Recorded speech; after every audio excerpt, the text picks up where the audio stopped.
We're going to start off with a little talk about Chipotle burritos. Now, I had my first Chipotle burrito in a couple of years last week, and I was going to see Twisters, and I needed a snack.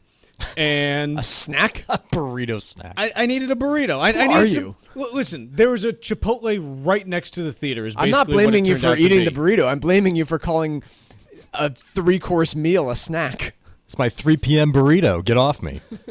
I will admit to being a little bit nervous before eating it that I would fall asleep during the movie. Oh, it's a factor. I was a little nervous, but Yep. I got my burrito. I actually went with a burrito bowl just because I didn't want to be, lugging this big thing around. And the question that the New York Times poses is, are Chipotle burritos getting smaller? Apparently, this has been making the rounds online for the last couple weeks and causing consternation.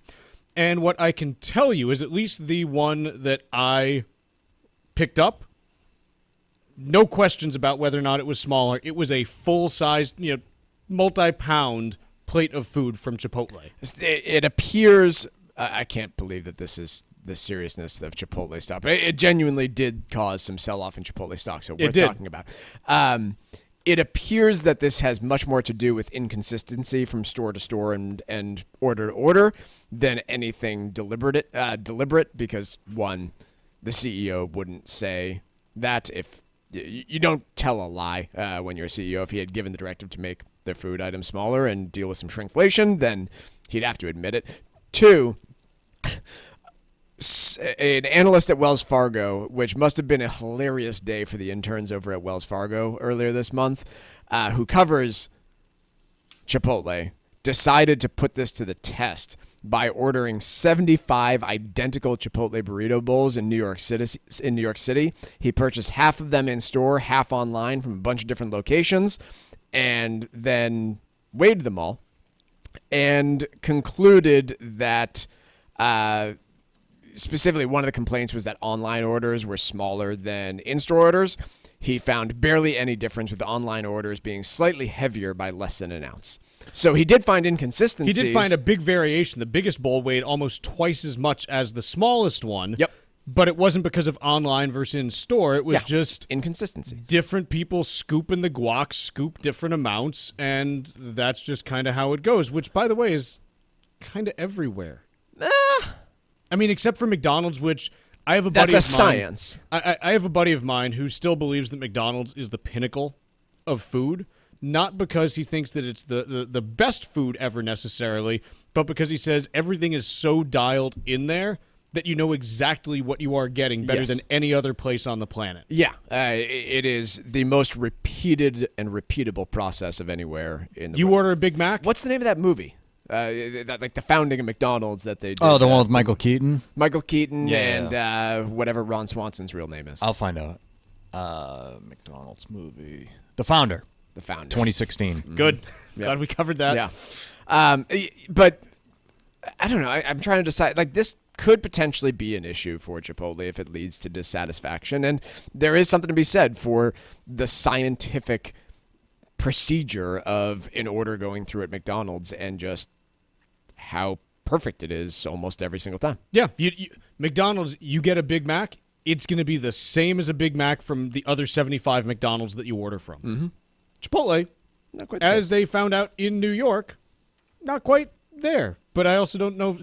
I don't know that that's the promise of Chipotle either. Chipotle almost, they almost lean into the man-made aspect of it. Oh, they like absolutely do. All Have you their seen their marketing ads? is like, hey, we make our guac fresh and we make our salsa fresh every day. I don't know that I would have the expectation that every burrito is going to be the exact same, because they're trying to almost lean into that homemade, man-made idea. McDonald's is much more, hey, $5 meal deal. Come get it. Yeah. It's exactly what you're going to get. It's a different thing that they're selling. It's still food, but it's a different kind. And I think there's room for both of them. I say this as an ardent lover of McDonald's. And Chipotle, first time in 2 years. By the way, not as expensive as I thought it was going to be. What'd you rack up for? You had a burrito? $12.80. Burrito bowl. $12.80 for a burrito bowl. And I was expecting to be No like, guac? Don't remember. It sounds like a no guac to Can me. we spend the next 5 minutes looking up your order to figure it out? It won't take that long. All I got to do, I did order online. There's so no way you had guac on that. Hold on, let me. Because guac is like $3. I'm just taking a look here. I had a carnitas bowl with black beans, sour cream, cheese, roasted corn, chili, salsa, romaine lettuce, and brown rice. So no. Yeah. So guac, you're looking at $15, Yes. which everybody gets guac. Come on. Why are you not getting guac there? There is something I'm wrong cheap. with that order. Maybe I'm cheap. Yeah. You know, it's Not when it comes to food, Chuck. You're cheap about some things, but for anyone that's known Chuck for long enough, you know, he It gets depends his, on he the gets food. his meat delivered by an artisan hipster that works on a farm in Western you Massachusetts. make it sound like I'm ordering illegal meat. Yeah, it's close. His dairy comes from a man wearing a fancy hat. I take a barbell. And the cows wear fancy hats. The cows wear fancy hats. Fancy pants, thank you very much. I take a barbell approach to my food. The cows have hipster beards. On meals where it's just pure utilitarian, you know, for lunch, great, PB and J me. On times when it's like, hey, if you're gonna have meat, have some meat, man. Chickens are all wearing flannels.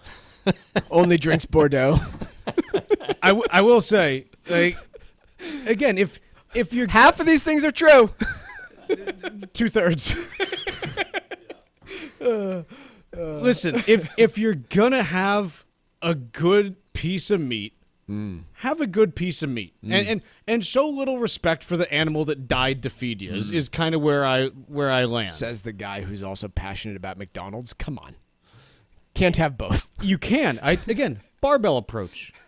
A little bit of this, a little bit of that, not too much in any one direction. I'm just trying to experience all that life has to offer, Mike. And the only way to do that is by having some McDonald's and some meat from cows that wear pants. It seems fine. Delivered by an artisan hipster from Western Massachusetts. It's fine.